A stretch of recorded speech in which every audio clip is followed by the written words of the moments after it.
Bill Simmons na ang nagsabi na dapat kunin ng Spurs si Stephen Curry. DeMar DeRozan pangunahing target ng Washington Wizards. At Jonathan Kuminga makikipagpulong sa Cavaliers para sa sign and trade. Mga ka-Dub Nation, muling uminit ang usapan tungkol sa posibleng paglipat ni Stephen Curry sa San Antonio Spurs. Sa pagkakataong ito, hindi isang NBA insider ang nagpasiklab ng usapan kundi ang kilalang NBA analyst na si Bill Simmons. Ano ang iminungkahi ni Bill Simmons? Sa kanyang podcast, sinabi ni Bill Simmons na kung sakaling maging available si Stephen Curry, dapat subukan ng San Antonio Spurs na mag-alok ng trade package. Ang hypothetical na package na binanggit ay De'Aaron Fox, Carter Bryant, 4 na first-round draft picks. Hindi ito ulat ng isang aktwal na negosasyon. Isa lamang itong personal na opinyon at posibleng trade scenario na kanyang inilatag. Ayon sa pagsusuri, isa ang San Antonio Spurs sa pinakaangkop na destinasyon kung sakaling maging available si Curry. Isipin ninyo ang posibleng tambalan nina. Stephen Curry, Victor Wembanyama. Makikinabang si Curry sa lawak ng opensa ni Wembanyama habang lalong magiging delikado ang Spurs dahil sa elite shooting at championship experience ng Warriors superstar. Isa ito sa mga dahilan kung bakit paulit-ulit na lumalabas ang pangalan ng Spurs sa iba't ibang speculation. Sa ngayon, napakaliit pa rin ng basehan ng usaping ito.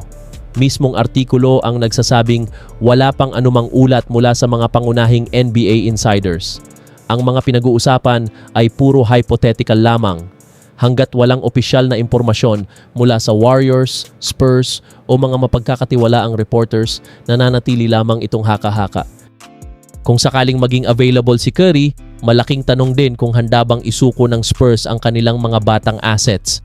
Ayon sa artikulo, malabong isama ng San Antonio sina Stephon Castle, Dylan Harper. Sa halip, mas posibleng sentro ng trade package sina De'Aaron Fox, Carter Bryant at ilang future first-round picks. Ngunit sa ngayon, wala pang indikasyon na umabot na sa ganitong antas ang usapan. Ang pinaka-importanting takeaway ay ang mga usapin tungkol sa paglipat ni Stephen Curry sa San Antonio Spurs ay muling uminit matapos magbigay ng sariling trade proposal si Bill Simmons. Gayunpaman, hindi ito opisyal na ulat, kundi isang personal na opinyon lamang tungkol sa kung ano ang maaaring mangyari kung sakaling maging available si Curry. At ngayon, may panibagong koponan na opisyal umanong pumasok sa karera para kay DeMar DeRozan. Habang naghahanap pa rin ng bagong team ang 6-time NBA All-Star, isang bagong ulat mula kay ESPN insider Shams Charania ang nagsasabing interesado na rin ang Washington Wizards na kunin si DeRozan bago magsimula ang bagong NBA season. Pero ano nga ba ang ibig sabihin nito para sa natitirang free agency? Ayon kay Shams Charania, nagkaroon na ng mga pag-uusap ang Washington Wizards at kampo ni DeMar DeRozan nitong mga nakaraang araw. Ipinapakita nito na seryoso ang Wizards sa paghahanap ng veteranong scorer na makakatulong sa kanilang koponan. Kung matutuloy ang pagpirma, posibleng makasama ni DeRozan sina Anthony Davis, Trae Young, AJ Dibancha. Isang kombinasyong maaring gawing mas mapanganib ang Washington sa susunod na season. Paano naging free agent si DeRozan? Mas maaga ngayong off-season, nagkasundo sina DeMar DeRozan at ang Sacramento Kings sa isang contract buyout. Dahil dito, malaya na siyang pumili ng bagong koponan. Sa kanyang huling season sa Sacramento, nagtala siya ng 18.4 puntos, 49.7% field goal, 4.1 assists, 77 games played. Sa edad na 36, nananatili pa rin siyang isa sa pinakamahusay na available scorers sa free agent market. Bukod sa Washington, ilan pang koponan ang iniuugnay kay DeRozan, kabilang ang Miami Heat, Cleveland Cavaliers, Denver Nuggets. Ang bawat isa sa mga koponang ito ay may iba't ibang dahilan kung bakit gusto siyang kunin. May mga contender na naghahanap ng veteran scorer, habang ang iba naman ay nais magkaroon ng leader para sa kanilang batang roster. Noong mga nakaraang linggo, naiuugnay rin ang Golden State Warriors kay DeRozan bilang posibleng Plan B matapos mabigong makuha si LeBron James.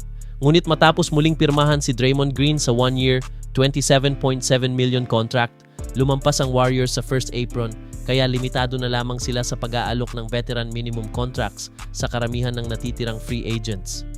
Dahil dito, lumiliit ang posibilidad na mapunta si DeRozan sa Golden State, lalo na kung may ibang kopo ng handang magbigay ng mas malaking kontrata.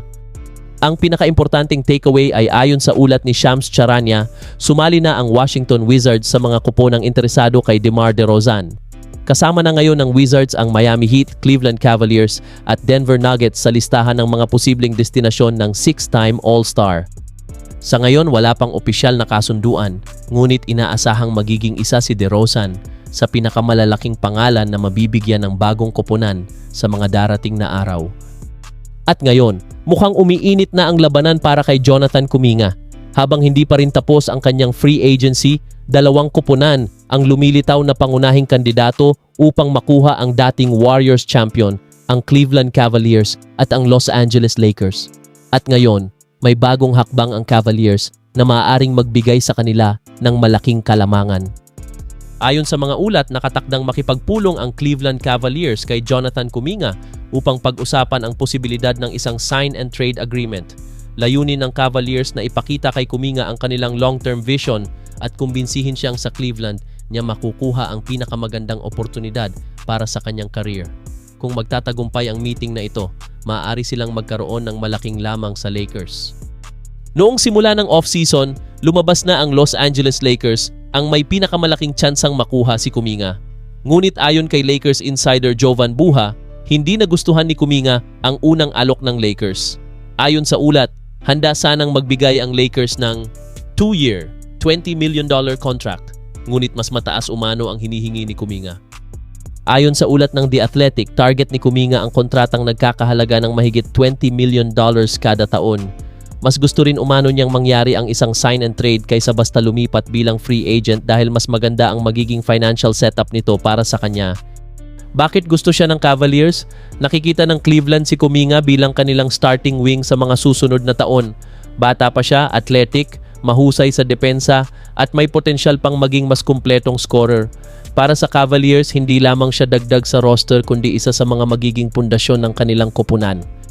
Habang agresibo pa rin ang Lakers sa paghahabol kay Kuminga, tila nawawala na ang kanilang momentum. Kung hindi nila matutugunan ang hinihinging kontrata ng dating Warriors forward, posibleng maagaw siya ng Cavaliers. Gayunpaman, wala pang opisyal na kasunduan sa ngayon.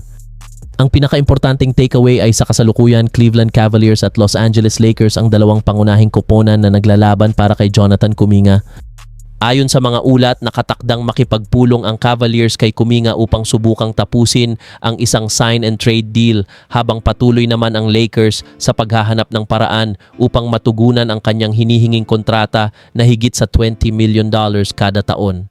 Sa ngayon, wala pang opisyal na desisyon, ngunit malinaw na isa si Kuminga sa pinakamainit na pangalan na natitira sa free agent market.